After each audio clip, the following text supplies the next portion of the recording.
Welcome to the Jokerz Wild Comedy Series podcast. I'm your host, Kenny Williams, and I'm sitting here with Darryl Damn. Mr. Funny for Real. Can you dig it? Can you dig it? So this is, we're going to get back to your journey.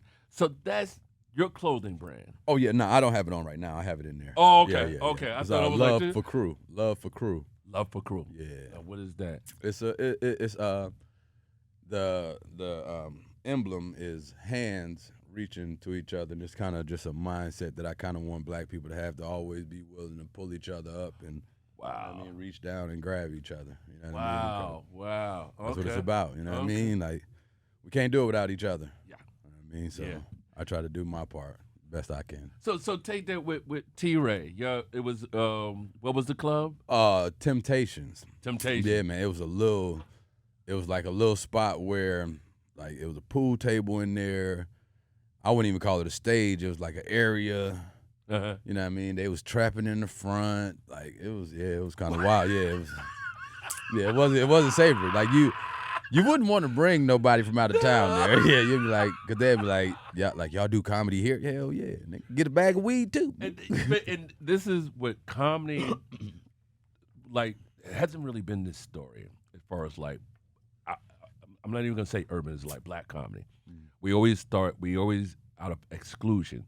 Like, it's so funny, like, if you ask a lot of the cats in this generation, they didn't start at a comedy club. Right. It was usually a spot, because a lot of these comedy clubs in the very beginning, and sometimes even now, was like, when we do go in there, we always get these off days, or we're coming in after midnight. So these rooms are the ones that groom us, that give us. Yeah, but it teach you that, it gives you that ability to operate whether you're comfortable or uncomfortable. Because when you do them little spots, depending on what type of comic you are, you know what I mean? It's like, damn, this beam right here is killing me because the crowd is behind it almost. You know?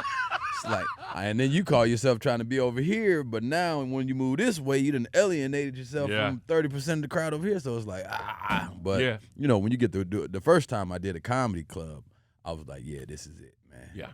You know, I'm like, damn, they right in front of me. There's no question if they can hear me or see me. Let's go. And at the end of the day, like, when people get into this whole thing of black rooms and mainstream rooms, or they call it white rooms or whatever, I'm like, no, man, it's a comedy club. Right. So eight out of 10, a comedy club is designed for sound. There's no bar inside the showroom. Right. And it's like a very small theater. It's intimate. So if you're in the audience, and then the mindset, when someone get up and they go, you know, we're going to do this a date night or just go out, they already go, I'm going to a comedy club. Right. It's already in the word. Right. I'm going for, but you go into temptation. Right. You know what I mean?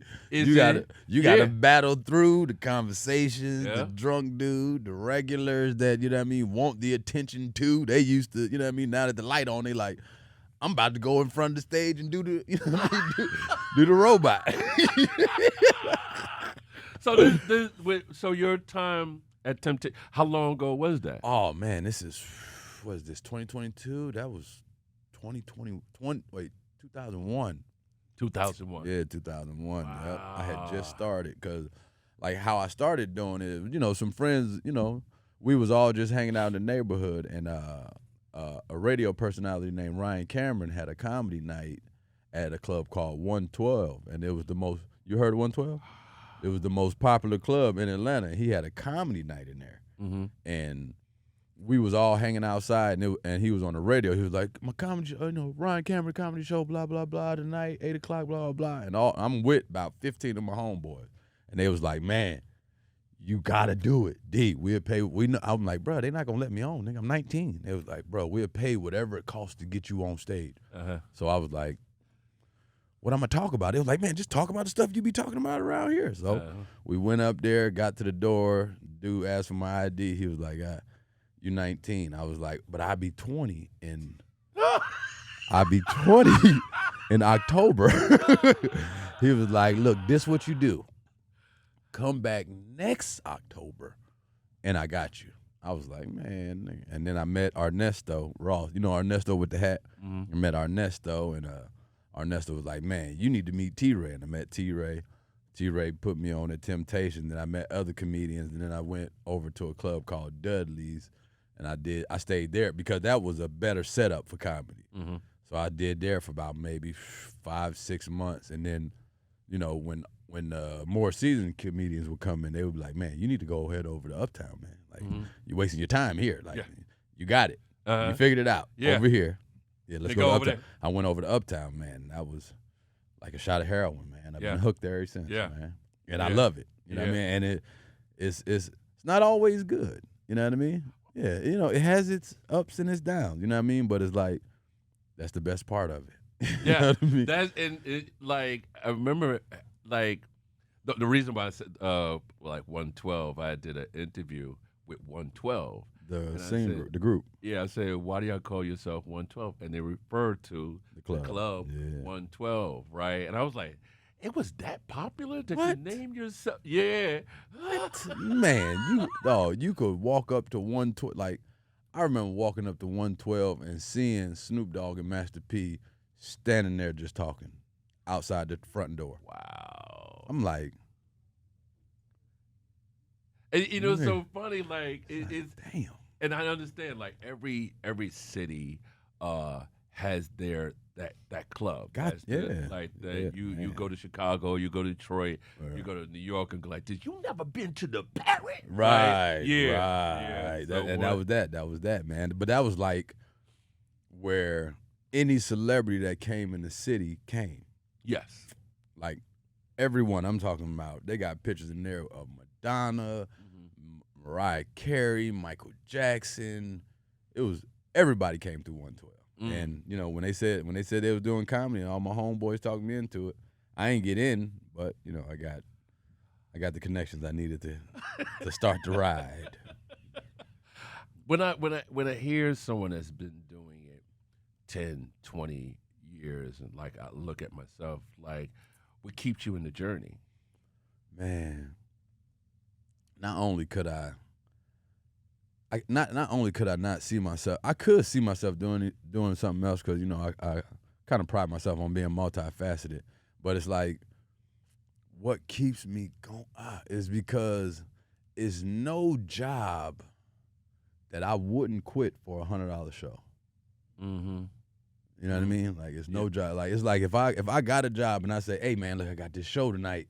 Can I come in late or can I just come in tomorrow? And you be like, nah. I'm like, okay, all right, well. I'm doing the show. You know what I mean? Because, you know, our mindset is that could be the show. Yes. That could be the show where the dude tell me he about to help me make $10 million. Yeah. You know what I mean? So it's like, I can't help you get rich and me neglect my goals. Hell no. That's not going to happen. Yeah. That's not and that's the beauty of it. And some people say you changed it, but that's just part of it. This is why, like, the journey is never, and then sometimes it's not even like you did this show. Sometimes it's just the highlight. Man. Yeah, you know how people say crackheads get to the point where they're chasing the high. Yeah. It's like, as a comedian, that high there every time. Yes. Every hit, every pipe, every blow, every line, you feel it like it's the first time. Yeah. You know what I mean? And then it become like boxing, and it's like I'm paying attention to more. Now I'm paying attention to the type of crowd. I know it's older people, try not to cuss too much, to keep it the vulgarity, you know, and like boxing, you know what I mean? I know, you know, you left-handed, you know what I mean? I got to pay attention to, you know. So it's the same thing. That's just how I look at it, because we in the ring by ourselves up there. If we stop talking, you feel me? Nobody like this. Hey, say this. Right? They gonna just be looking at you, and y'all just gonna be looking at each other. That's why people talk about rappers. Nah, man, you don't have to say nothing. You could just sit up and just run around, and they'll be with you. Now, as a comedian, if I stop talking, and you know, I respect every art form, right? But like you said, like, these artists can go up there for 10 minutes, Facts. and that beat is carrying. Like, how many times you heard it go? Oh, Yeah. And you going to before you even get to the. You ain't even hear none of the words. He at the end. You're like, oh shit, he did the song. That beat was nuts. Man, this comedy, man, this microphone, and the two most important things is the sound and the lights. They gotta see you, and that becomes the whole thing, man. Hey, brother, man. Together, man.